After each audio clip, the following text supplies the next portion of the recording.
Hey guys, I just want to say that if you're new to the channel, please do consider subscribing. I'm a small content creator and could really use your support.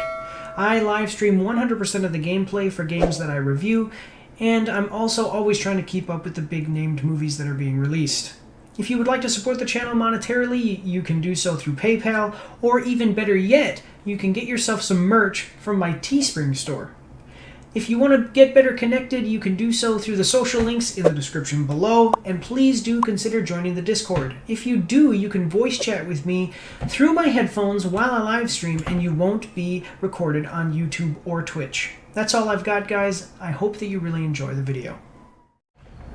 In 1979, one of the most well-known and iconic movie monsters was brought to life on the big screen in all of its glory in the horror classic Alien.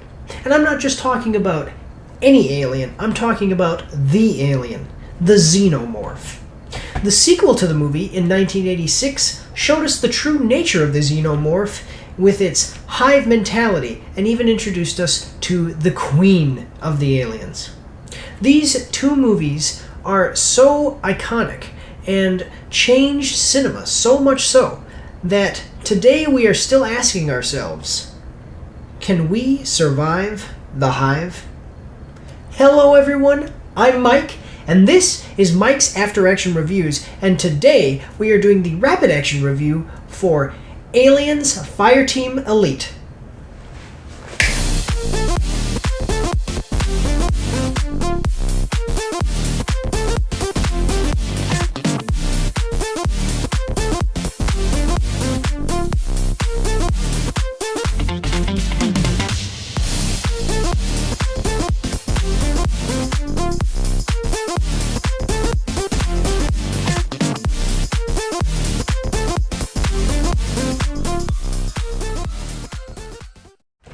So guys, I've got my notes. Let's jump right in. We're going to start with production.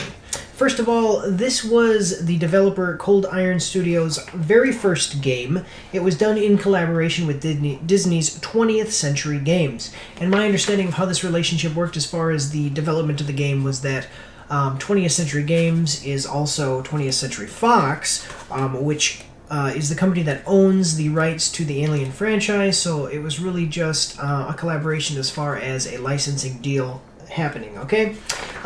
The publisher for the game was Cold Iron Studios, which, as I said, this was their very first game, and also Focus Home Interactive, which is known from A Plague Tale: Innocence, Vampire, and The Surge. So this was actually really interesting to see because, like I said, this was their first game, and so let's take a look at how they did.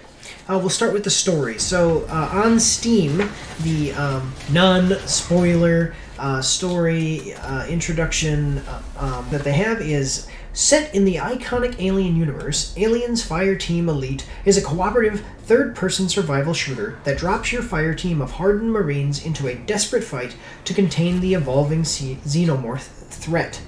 The Wikipedia page has the description as this.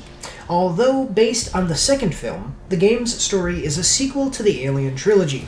Set 23 years after the original films, the player assumes the role of a colonial marine on board the USS Endeavour, a spaceship tasked with responding to a distress call from the outer colonies.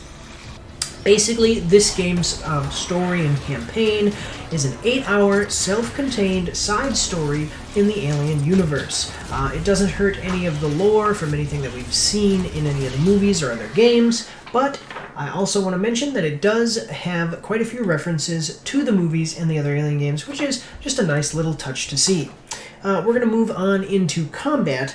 I want to say, so this was an online co-op game. Basically, you would queue in with yourself plus 2 other players, or AI bots if you didn't want to queue in with other players, but the online co-op actually works very well. The different classes complement each other. There are 5 different classes, which was really great. You had the Gunner, which is your basically basic soldier damage type. Your Demolisher, which is kind of an area effect guy who can use heavy weapons, and the Smart Gun. You have the Technician, which is kind of a support class and sets up defensive sentry turrets, the Doc, who can heal allies and buff them, and then also Recon, which is a class that you unlock after completing the campaign for the first time. The gameplay was really great as far as the combat is concerned. The gunplay I was really happy with. I play other games where the gunplay feels really loose. It's really nice to see them kind of tighten that up. And it was quite enjoyable. I play Apex Legends online every once in a while, and sometimes I get a little bit irritated because it feels like as I'm pulling the trigger on my weapon, the gun kind of runs away on you. Here you have a realistic amount of recoil without it being, like I said, the gun just running away on you, so I did like the tight gunplay mechanics. Moving on to the special features. So this has a limited looter-shooter type mechanic system. You have 30 plus weapons and 70 plus mods and attachments in which you can collect and then kind of customize out your character's build. Each of the classes has different weapon types that they can use, so that's an interesting thing as far as the way that you're building your character. Along with that, you have a progression system as you level up each of your classes. You will have a unique looking kind of grid. So there are three. Each class has 3 skills. Let me define this. There are 3 skills. There are modifiers for those skills, and then there are perks. Okay, and then the perks have to do with like leveling up your stability with your weapons or your reload speed with your weapons, things like that. And I did enjoy this. It was a unique little aspect to the game as far as the character progression and leveling up each of your character classes. And it's nice to see a little bit of creativity as far as character progression, because that's something that across the different types of games they've kind of it's kind of stagnated, and there hasn't been much change from your basic skill tree type situation. So I'll move into my final statement and review score here.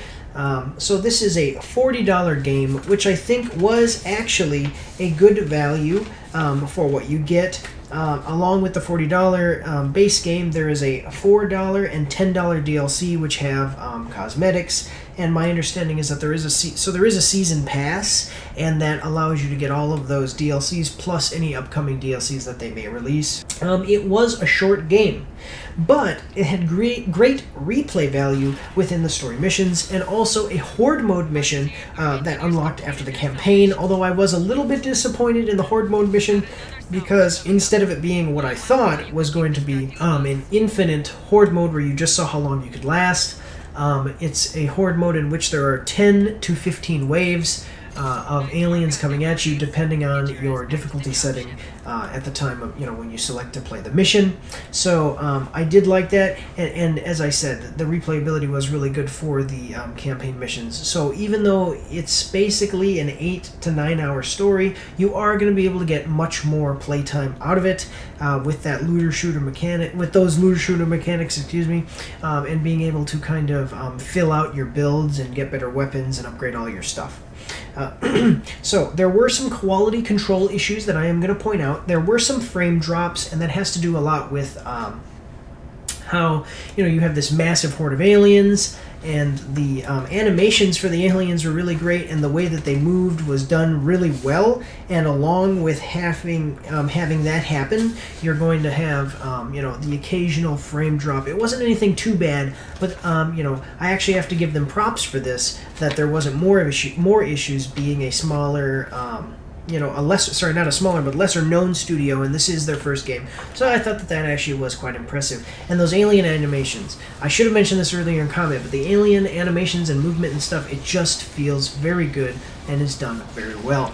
There were some rare visual bugs and also some rare little glitches where maybe like a visual bug would be like an kind of visual bug / glitch, I guess is what I should have said here. But there would be situations where like I'd shoot an alien and it would stay just standing there, like it would be dead, but it would kind of be floating in the air, or the actual skin for the alien would be fuzzy, would like fuzz out, and it would just sit there. But that only happened occasionally and didn't really pull me out of the game. Again, I have to cut them some slack here because this is their first game, Cold Iron Studios, and also there is a lot going on here when you're in combat as far as the horde and all of that stuff. There was an odd design decision that I would like to point out, in which the NPCs that you talk to throughout the game don't move their mouths during speech. Didn't pull me out of it, to super extent, but it was a bit odd, and I thought, like, why not just have them move their mouths? Why not give them better character, facial expressions and things like that? I'm not exactly sure why they did that, but it was just odd. It's something that I noticed. I will say that there was a disappointing end sequence. I was not disappointed in how the story actually went, but I didn't like the end sequence because it didn't feel like a true ending.